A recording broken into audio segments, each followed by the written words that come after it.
Learners के online classroom में आप सभी का स्वागत है।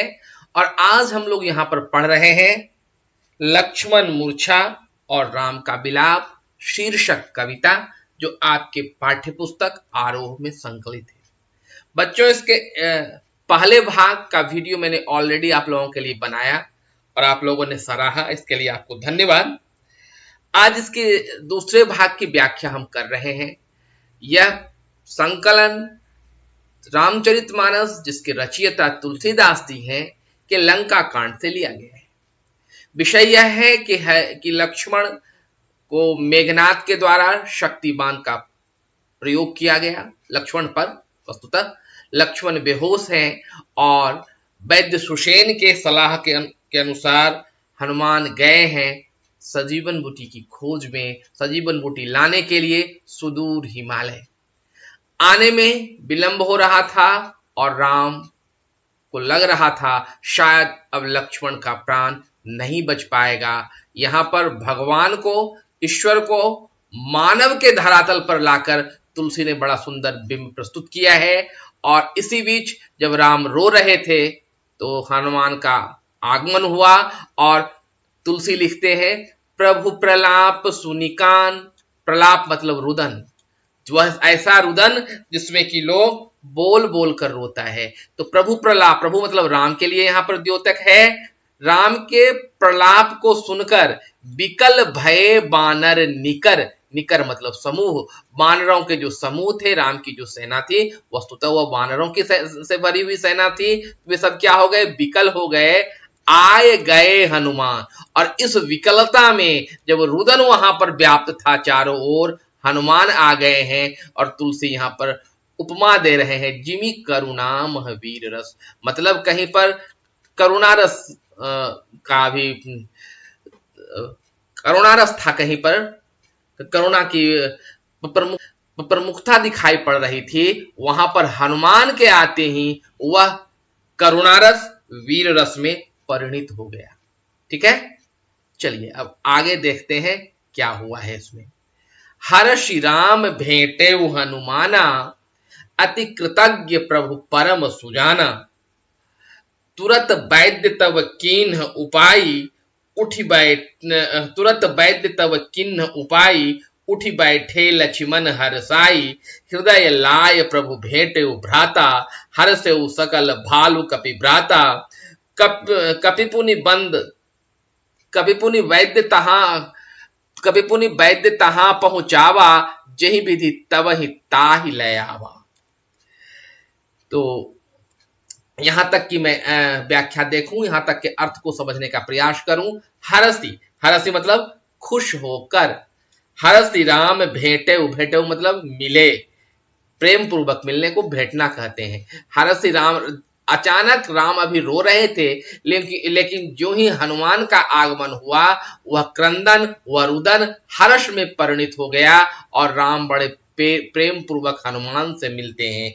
अति कृतज्ञ प्रभु परम सुजाना, यहाँ राम की एक विशेषता बताई जा रही है। राम सुजान, सुजान मतलब बहुत जानकारी रखने वाले, सज्जन भी आप इसे हम कह सकते हैं। राम क्या है, कृतज्ञ हैं। आज राम के प्रति हनुमान ने जो उपकार किया है, वह जो संजीवनी जो कि वैद्य ने सलाह दी थी, ले आए हैं, इसलिए राम कृतज्ञ हैं। तुरंत वैद्य तब किन्ह उपाय, और बिना कुछ समय गंवाए वैद्य ने वह उपाय किया, वह यत्न किया, और यत्न के साथ ही उठी बैठे लक्ष्मण हर्षाई। हर्षाई मतलब खुश होकर, खुश होकर लक्ष्मण क्या हो गए, उठकर बैठ गए। हृदय लाय प्रभु भेंटे भ्राता, भ्राता यहाँ पर लक्ष्मण के लिए कहा गया। राम यहाँ पर प्रभु शब्द से उनके बारे में बताया जा रहा है। तो राम ने अपने छोटे भाई को हृदय से लगाया। हर से सकल भालू कपि भ्राता, भ्राता मतलब झुंड, भालुओं और बंदरों, कपि मतलब बंदर, भालू और कपि के जो बंदर झुंड थे, भालू और बंदरों की जो सेना थी राम की, सब में हर्ष आ गया। कपिपुनि वैद्य तहां पहुंचावा। मानस में, रामचरितमानस में यह कहानी है कि वह जो वैद्य सुषेण थे, वे रावण के वैद्य थे। रावण के लंका के अंतःपुर में वे रहा करते थे। उन्हें घर सहित उठा लाए थे हनुमान, ऐसा कहा गया है। तो हनुमान ने फिर उसी तरीके से, जिस तरीके से उन्हें लाए थे, उनको पहुंचा दिया। ठीक है, इसमें लक्ष्मण के स्वस्थ होकर प्रसन्न हो जाने का बड़ा सटीक वर्णन किया है उन्होंने। और यहाँ पर देखें क्या कुछ विशेष चीज अलंकारों का प्रयोग किया है। लक्ष्मण के ठीक होने पर राम की सेना का खुशी का वर्णन है। भाषा तो अवधि ही है। यहाँ पर चौपाई का यूज हुआ, का प्रयोग हुआ है ना। और परम प्रभु तब ही ताही, इस तरह के जो में हमें क्या मिलता है, अनुप्रास अलंकार मिलता है। यहाँ तक कि कुछ खास विशेषताएं हैं। ठीक है, अब आगे बढ़ते हैं, आगे के लाइनों में देखते हैं क्या कुछ हुआ है। यह वृतांत दशानन सुनेऊ, यह वृतांत दशानन सुनेऊ, अति विषाद पुनि पुनि सिर धुनेऊ, व्याकुल कुंभ करण पह आवा, विविध तन करी ताहि जगावा, जागा निश्चर देखिए कैसा, मानहु काल देह धरि बैसा, कुंभकर्ण बूझा कहु भाई, काहे तब मुख रहे सुखाई। यहां तक की व्याख्या एक बार देख लेते हैं। यह वृतांत, वृतांत मतलब वर्णन, जो वर्णन हुआ कि हनुमान आए और पहले तो लक्ष्मण को शक्तिमान लगा, फिर हनुमान ने किस तरीके से उनकी जान बचाई, यह सारा वर्णन किसको सुनाया? दशानन ने कुंभकर्ण को सुनाया। रावण का यहाँ पर एक पर्यायवाची शब्द है दशानन, उसके कहा जाता है कि उससे 10 सिर थे, इसलिए दशानन है यह। और उसका भाई था कुंभकर्ण, उसको जाके उसने पूरा वृतांत सुनाया। अति विषाद पुनि पुनि सिर धुने, विषाद मतलब दुख, दुख होकर अपना सर बार बार वह, सिर धुनना मतलब पछता रहा है वह। यह वृतांत जब रावण ने सुना तो पछताकर सिर धुना, उसके बाद वह कुंभकर्ण के पास आया है। व्याकुल कुंभकर्ण पहियावा, व्याकुल मतलब बेचैन होकर वह कुंभकर्ण के पास आया। विविध तन करी ताही जगावा, जतन मतलब होता है प्रयोग, प्रयोजन। बहुत प्रकार से कोशिश कर उसने कुंभकर्ण को जगाया, क्योंकि कुंभकर्ण के बारे में कहा गया है कि वह सोता बहुत था, उसके ऊपर निद्रा देवी की विशेष कृपा थी, वह सोए ही रहता था, इसलिए बहुत जतन करके कोशिश करके उसे जगाया। अब वह जागा तो फिर देखिए कितना सुंदर अलंकार का प्रयोग किया है तुलसी ने। कहते हैं जागा निश्चर देखिए कैसा, निश्चर मतलब राक्षस, वो राक्षस जब जगा तो देखिए वह कैसा था, मानहु काल देह धरि बैसा, मालूम पड़ रहा था कि कोई मृत्यु ही देह में वहां पर खड़ी है ना। कुंभकर्ण बूझा कहु भाई, बूझा मतलब पूछा, कुंभकर्ण ने पूछा हे भाई कहो, काहे तब मुख रहे सुखाई, तुम्हारा मुख क्यों सुखा हुआ है, तुम अपने मुख को क्यों सुखा कर रखे हो। ठीक है, अर्थ समझ में आ गया। अब यहां पर देखते हैं, यहां पर कुछ साहित्यिक अलंकार और इसकी विशेषता, यहां तक के लाइनों का। यहां पर रावण के दुख का सुंदर वर्णन किया है कि जब रावण ने वृतांत सुना तो सिर धुन रहा था, तो उसके दुख का सुंदर चित्रण है। पुनि पुनि, पुनि पुनि सिर धुने, पुनि पुनि में पुनरुक्ति अलंकार है। और कुंभकर्ण के लिए काल से उसकी तुलना की है, यह उत्प्रेक्षा अलंकार यहां पर दिखाई पड़ रहा है। भाषा अवधि है और चौपाई है यहां तक। और सिर धुनना, यहां एक मुहावरे का तुलसी ने प्रयोग किया। तो यह रही इसकी कुछ अलंकारिक विशेषताएं अब तक के जो हम लोगों ने यहां तक देखा। इसे आगे देखते हैं।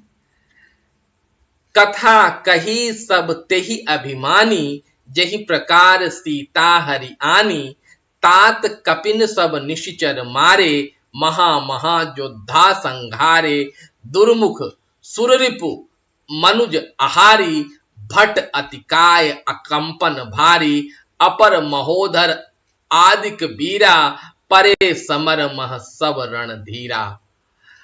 सुनि दस कंधर बचन तब कुंभकर्ण बिलखान, जगदम्बा हरि आनिकै सठ चाहत कल्याण। यह अंतिम भाग आपके इस कविता का अर्थ देख लेते हैं।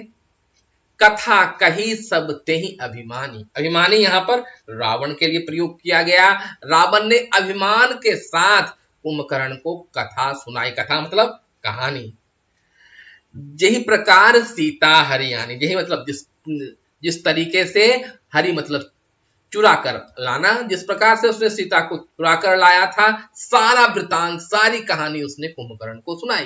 तात कपन सब निश्चर मारे। उसके बाद कहता है, कपि मतलब बंदर, कि जितने जो यहाँ बंदर आए हैं राम की सेना में, उसने सब निश्चर मतलब राक्षसों को मार दिया।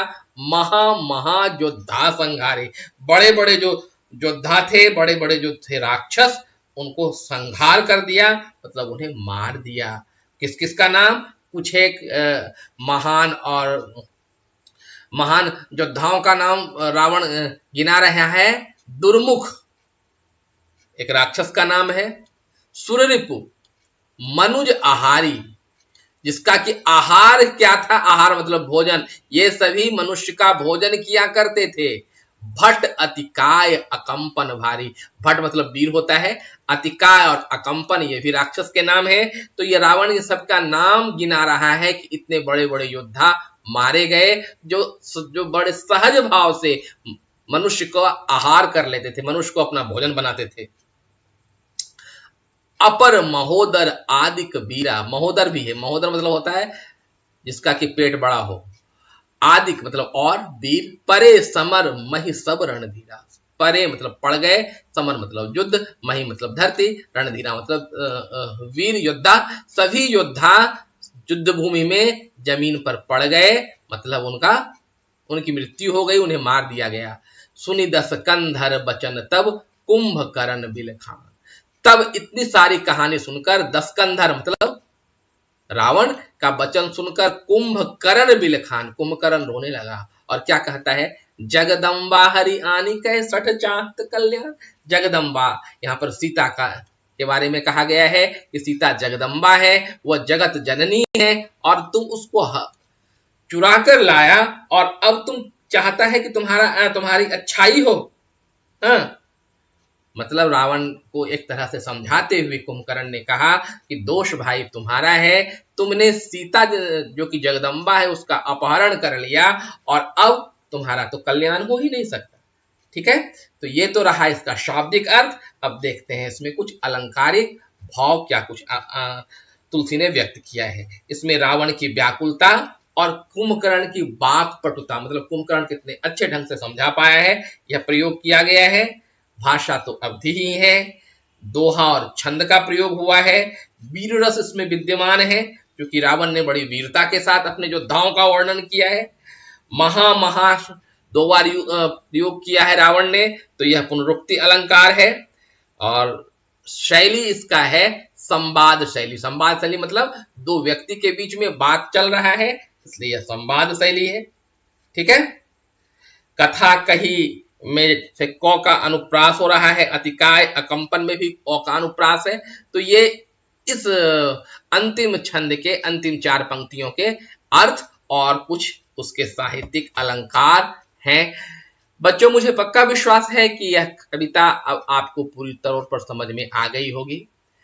तो जिन लोगों ने मेरे इसके पहले भाग को नहीं देखा है, उनके लिए डिस्क्रिप्शन बॉक्स में मैं इसके पहले भाग के वीडियो का लिंक भी डाल दूंगा, आप वहां से आसानी से देख सकते हैं। तो आज के लिए बस इतना ही, मिलते हैं अगली बार। लेकिन जाते जाते आपको याद करा दूं, यदि आपने अब तक हमारे इस चैनल को सब्सक्राइब नहीं किया है तो अभी का भी सब्सक्राइब करें। वीडियो अगर आपके लिए उपयोगी है, लाइक करें, शेयर करें। धन्यवाद।